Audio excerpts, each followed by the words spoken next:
नमस्कार, मैं हूं हरिशंकर व्यास। सेंट्रल हॉल में आपका स्वागत है। कोई माने या न माने, अपना मानना है कि नरेंद्र मोदी सरकार में सर्वाधिक चुनौतीपूर्ण स्थिति में वित्त मंत्री अरुण जेटली है। उन्हें अगले 6 महीने में अर्थव्यवस्था में दम फूंकना होगा, अन्यथा वे फेल करार दिए जाएंगे। अभी तक के जो संकेत है और उन्होंने खुद अपनी पोस्ट में जो लिखा है, उसका लबोलुआब है कि वे प्रणब मुखर्जी और चिदम्बरम की मिक्स सोच में ढल रहे हैं। मतलब वे ऐसा बजट बनाएंगे जिसमें कुछ फार्मूले प्रणब मुखर्जी वाले होंगे और कुछ चिदम्बरम वाले। वे अपनी छाप का या आउट ऑफ बॉक्स नया नहीं सोच रहे हैं। ऐसा शायद उनका यथास्थितिवादी अफसरों से घिरा होना है। अल्पकालिक शक्ति या कि वित्तीय कंजूसी की बात चिदम्बरम भी करते थे, वे भी कर रहे हैं। ऐसे ही उन्हें भी महंगाई की चिंता है, इसलिए ब्याज दरें कम नहीं होगी। न सरकार का पूंजीगत खर्च बढ़ेगा और न फिजूल खर्च घटेगा। आम आदमी मध्य वर्ग को टैक्स में राहत नहीं तो पिछली सरकार की तमाम टैक्स गड़बड़ियां भी जस की तस रहती लगती है।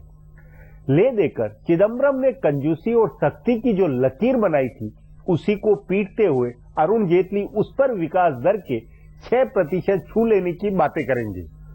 वे लाखों करोड़ों रुपए की सब्सिडी को खत्म कराने का दुस्साहस नहीं दिखाएंगे। यह सब त्रासद होगा। आज इस पर चर्चा है, मगर उससे पहले गपशप और खास सुर्खियां हैं। शुरुआत सियासी गपशप से करते हैं।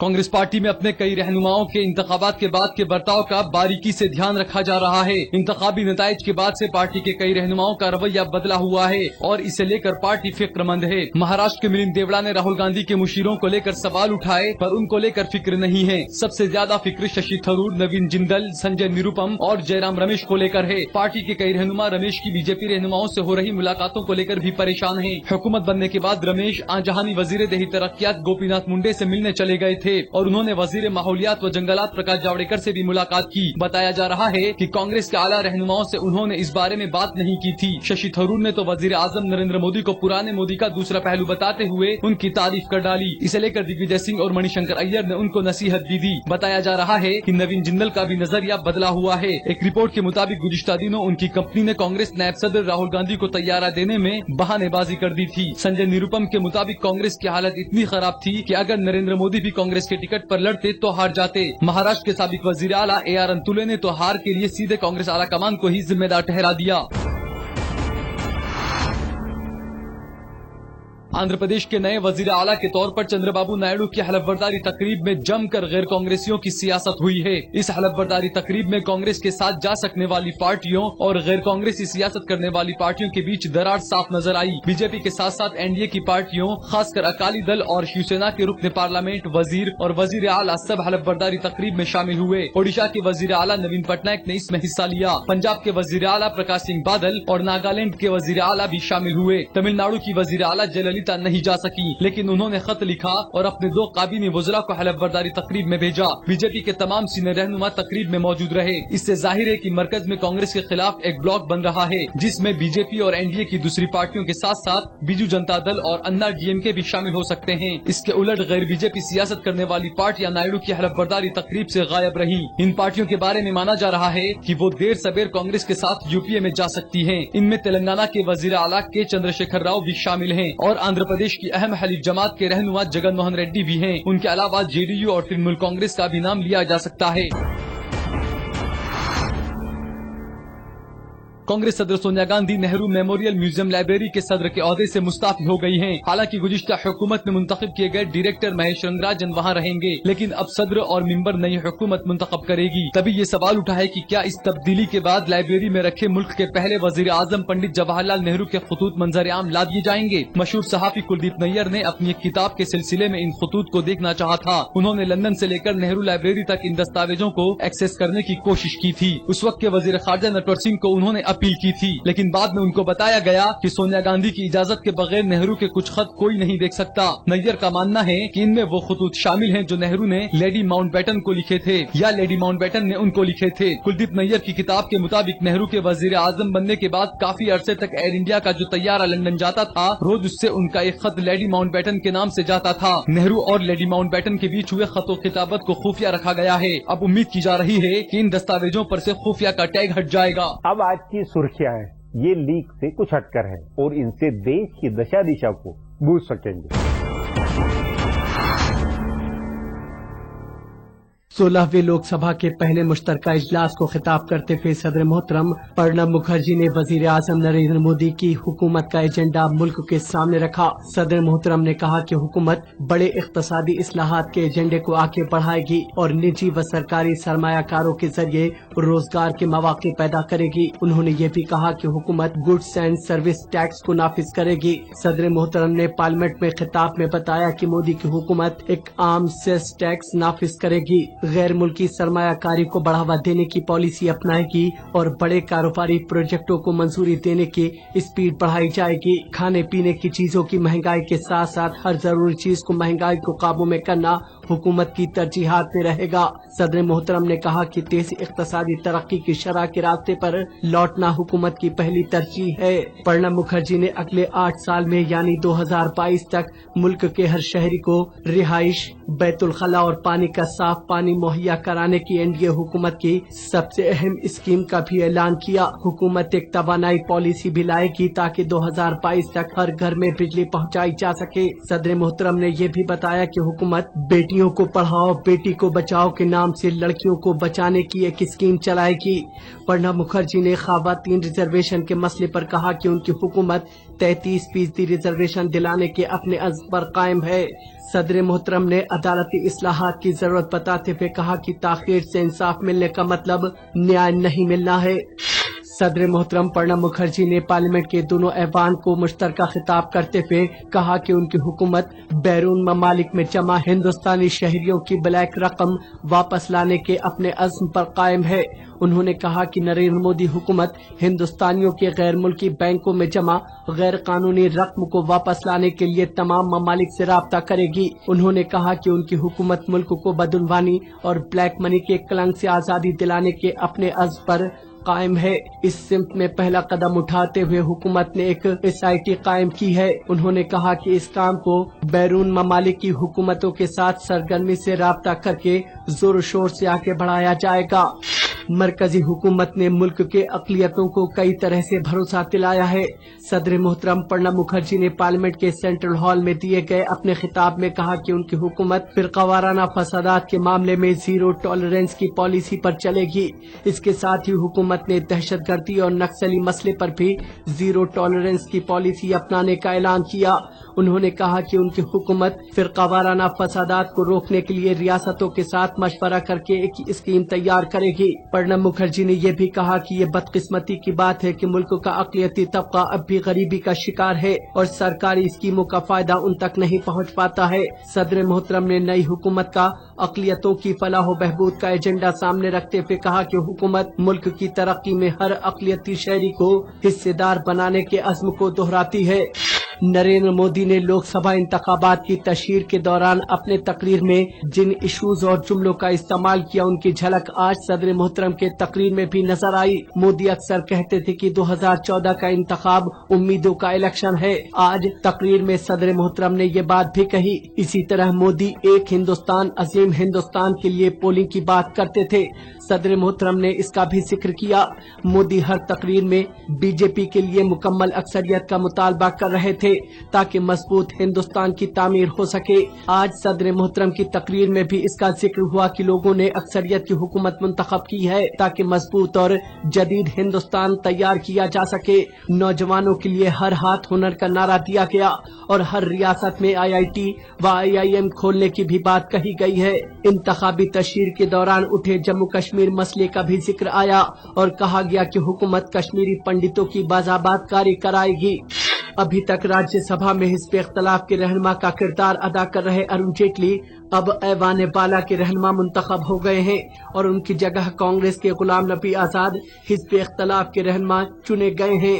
राज्यसभा के चेयरमैन हामिद अंसारी ने 16वीं लोकसभा इलेक्शन के बाद हुई ऐवान बाला की पहली मीटिंग में पीर को अरुण जेटली को ऐवान का रहनुमा और आजाद को हिज़्ब इख्तिलाफ का लीडर बनाए जाने का ऐलान किया। इससे कबल कांग्रेस सरबराह सोनिया गांधी ने इतवार को आजाद को राज्यसभा में कांग्रेस पार्लिमानी बोर्ड का रहनुमा नामजद किया था। ऐवान बाला में इतवार को 25 नए अरकान को हलफ दिलाया गया।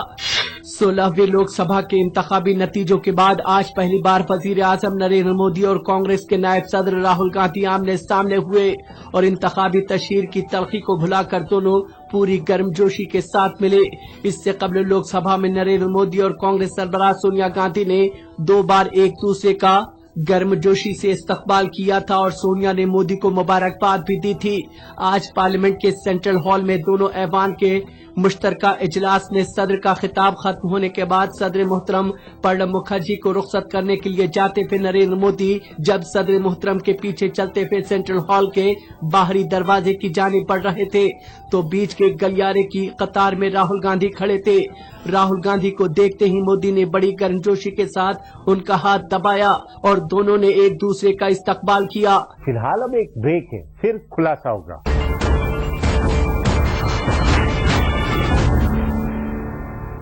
पिछले 10 साल की भारत दुर्दशा का जिम्मेवार कारण प्रणब मुखर्जी और चिदम्बरम का अर्थशास्त्र है। इन दोनों ने भारत की उभरती कहानी के साथ जो खेल किया उसे बदला जाना चाहिए। पहली जरूरत यूपीए की सत्यानाशी फिजूल खर्ची वाली योजनाओं को खत्म करने की हो।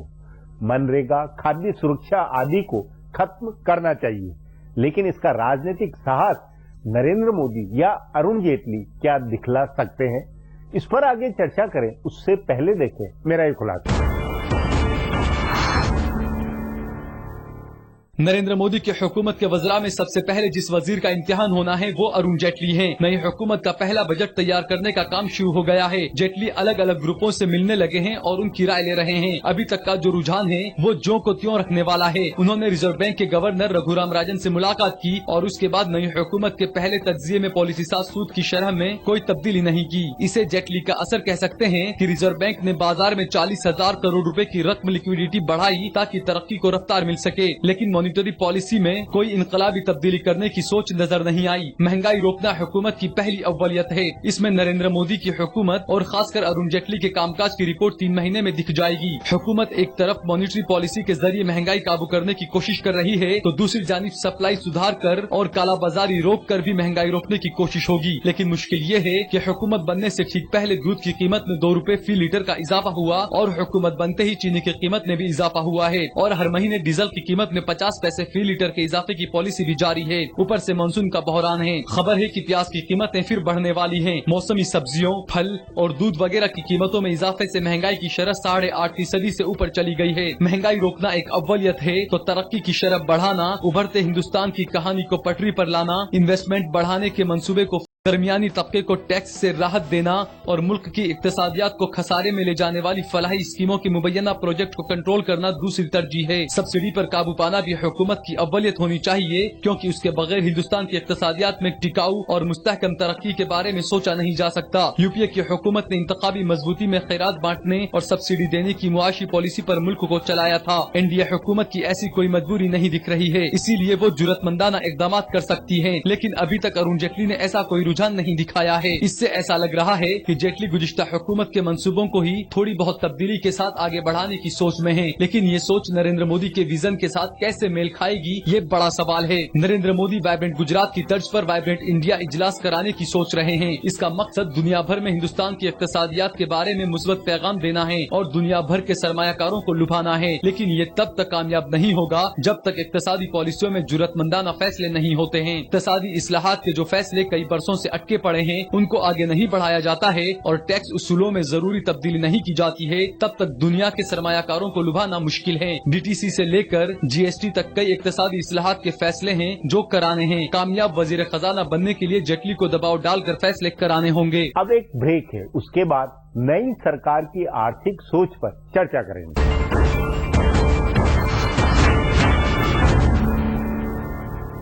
अरुण जेटली यदि चिदम्बरम या प्रणब मुखर्जी का कार्बन बजट बनाते हैं तो वह वित्त मंत्रालय में लकीर के फकीर अफसरों की वजह से होगा।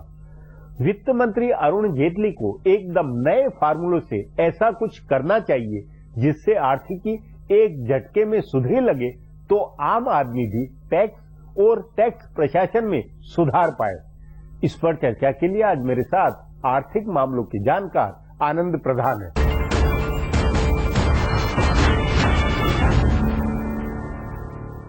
आनंद जी, वित्त मंत्री अरुण जेटली ने अपने फेसबुक के पोस्ट में जो लिखा है और उसमें बजट के जो संकेत दिए, उससे क्या ये नहीं लगता है कि वो चिदम्बरम की बनाई लकीर पर ही आगे बढ़ते हुए नजर आ रहा है? बहुत महत्वपूर्ण बात आपने कही है कि उनकी जो भाषा है और चिदम्बरम की भाषा, दोनों में लगभग एक तरह की समानता दिखाई पड़ती है।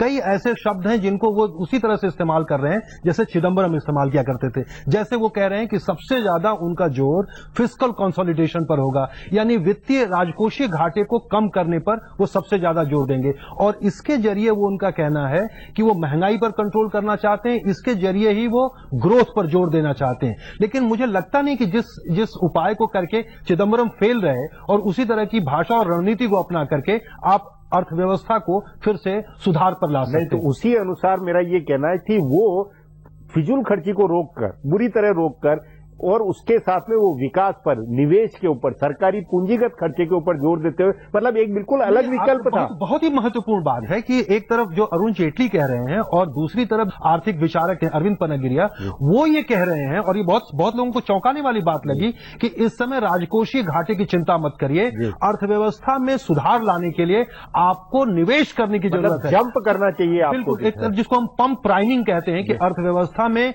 जब निजी निवेश नहीं आ रहा हो तो निजी निवेश को आकर्षित करने के लिए जब सरकार खुद हाईवेज पर खर्च करती है, रेलवे पर खर्च करती है, पोर्ट्स पर खर्च करती है, जब वो इन्वेस्टमेंट करती है, बिजली पर करती है, वो पूंजीगत निवेश बढ़ाए सरकार पर, ये तब संभव है जबकि आप मनरेगा, फूड सिक्योरिटी, ऐसी जो फिजूल खर्ची की जो बातें थी, जो सरकार का और जो सोनिया गांधी और ये मानते थे कि इससे हमें वोट मिल जाएंगे, और उन योजनाओं को जनता ने एक तरह से खारिज किया है, उन पे कटौती करके सरकार पैसा निकाले, ये समझ अरुण जेटली नहीं दिखा रहे। मुझे लगता है कि अरुण जेटली जब फिस्कल कंसोलिडेशन की बात कह रहे हैं तो ये तो थोड़ा अभी उन्होंने स्पष्ट नहीं किया वो किस रूप में करना चाहते हैं। पर चिदम्बरम की जो रणनीति थी कि चिदम्बरम एक तरफ तो पॉपुलिस्ट योजनाओं का भी बोझ उठा रहे थे, वो दबाव में सोनिया गांधी और इनके दबाव में वो कर रहे थे, और दूसरी तरफ जो निवेश के लिए खर्चा था उसमें भारी कटौती कर रहे थे क्योंकि उसके लिए बोलने वाला कोई नहीं था, और उसके साथ में ब्याज दर और उसको ऊपर वो बिल्कुल टाइट रखा हुआ था। और दूसरी तरफ चूंकि सरकार ने, जो केंद्र सरकार थी, उसने एक तरह से हाथ झाड़ लिया था महंगाई कंट्रोल करने से, तो वो सारा आरबीआई के जिम्मे आ गया था, तो आरबीआई ने ब्याज दर को बढ़ाने के अलावा उसके पास कोई चारा नहीं था। तो ये एक तरह से जो सरकार थी दुविधा में लगातार फंसी रह गई कि इधर जाएं या इधर जाएं। पर ये अभी सामने स्पष्ट नहीं आया है कि अरुण जेटली फिस्कल कंसोलिडेशन कैसे करना चाहते हैं। क्या वो सब्सिडी में कटौती करने का साहस दिखा पाएंगे? क्या जो राजनीतिक कैपिटल इस सरकार के पास दिखाई पड़ रहा है उसका वो इस्तेमाल करेंगे? असली मुद्दा जो आपने कहा कि जो पूंजी अभी सरकार को मिली है, जनता ने जो दो टूक जनादेश दिया और जो कहा कि आप हिम्मत से काम करो, वो उसके बजाय वो नौकरशाही या ब्यूरोक्रेसी जो पुरानी चली आ रही है उसी में फंसते हुए अरुण जेटली पुराने ही जुमलों के ऊपर अपना पूरी बुनावट कर रहे हैं। उनके जुमले तो पुराने हैं, पर ये साफ साफ सरकार का थोड़ा सा ये दिखाई पड़ेगा कि वास्तव में जैसे अभी मान लीजिए जैसे पेट्रोलियम की सब्सिडी का सवाल है, फर्टिलाइजर सब्सिडी का सवाल है, ये सब्सिडी के बड़े सवाल है, फूड सब्सिडी का सवाल है, इस पर सरकार का रुख क्या होता है? बहुत सारे लोगों का यह भी मानना है कि ये सरकार शायद, क्योंकि 5 राज्यों के चुनाव होने, विधानसभा चुनाव होने, उनको ध्यान में रखकर शायद बहुत धीमे चलने की कोशिश करे। तो अगर सरकार ने अपने राजनीतिक निहितार्थों को देखा और दूसरी तरफ अर्थव्यवस्था के साथ जो बात कह रहे हैं कि हम फिस्कल कंसोलिडेशन करेंगे, तो निश्चित तौर पर निवेश में कटौती होगी। नहीं, आपके हिसाब से जो जनादेश मिला वो तो नरेंद्र मोदी के विकास या ये कि बिल्कुल एक रफ्तार विकास की रफ्तार का तो सबसे ज्यादा जोर इसी पर था कि हम अर्थव्यवस्था की गति को तेज करेंगे। और अगर वो नहीं होता है तो 6-8 महीने में फिर ये बजट और ये सरकार की बहुत बड़ी नुक्स हो जाएगा। ये खतरा नहीं है, क्योंकि ये खतरा यही था कि जब अगर अर्थव्यवस्था की आपकी गति नहीं बढ़ती है तो जो अगर आप अर्थव्यवस्था की गति नहीं बढ़ेगी तो टैक्सेस नहीं बढ़ेंगे, आपका टैक्स रियलाइजेशन नहीं बढ़ेगा, तो आप जो फिस्कल कंसोलिडेशन करना चाहते हैं वो फिर से वही स्थिति वही ढाक के 3 पात वाली स्थिति हो जाती है। तो जो चिदम्बरम जहां बार बार फेल कर रहे थे वो यही कारण था कि एक तरफ उन्होंने ग्रोथ को बढ़ाने की कोशिश नहीं की और एक दूसरी तरफ उन्होंने जो पॉपुलिस्ट योजनाओं में एक तरह से पैसा खर्च किया जिसका जो वास्तव में लोगों तक पहुंचा भी नहीं और जिससे उनका राजनीतिक खारिज किया उस राजनीति को, और वो एक तरह से काफी भ्रष्टाचार भी हुआ उसमें।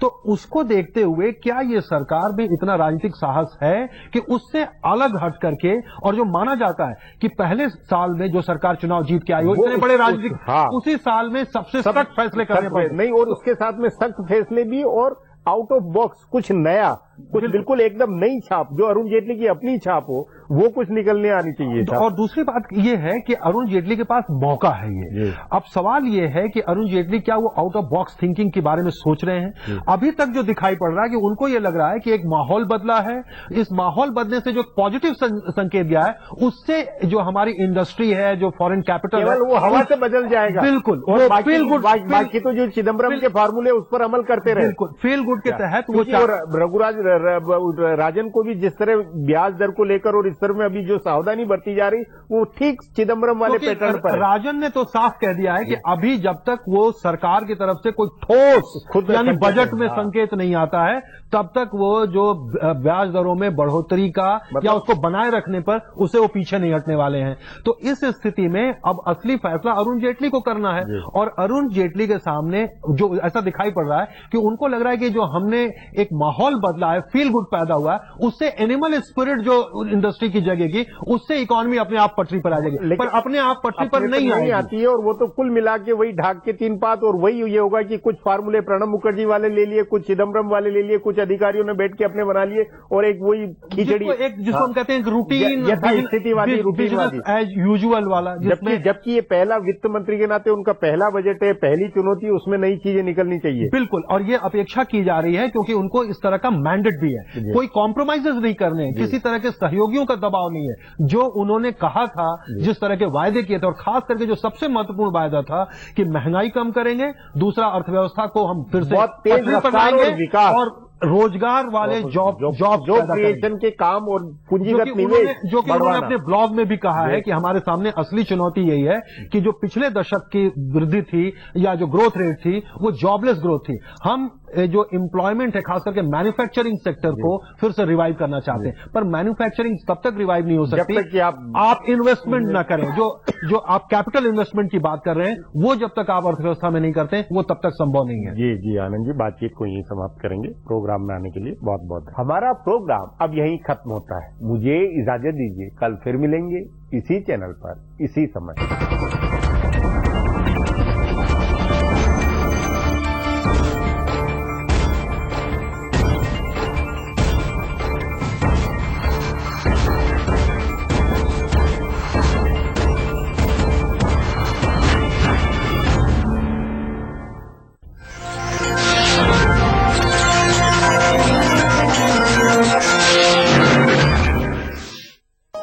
इस प्रोग्राम को पेश करने में ताउन किया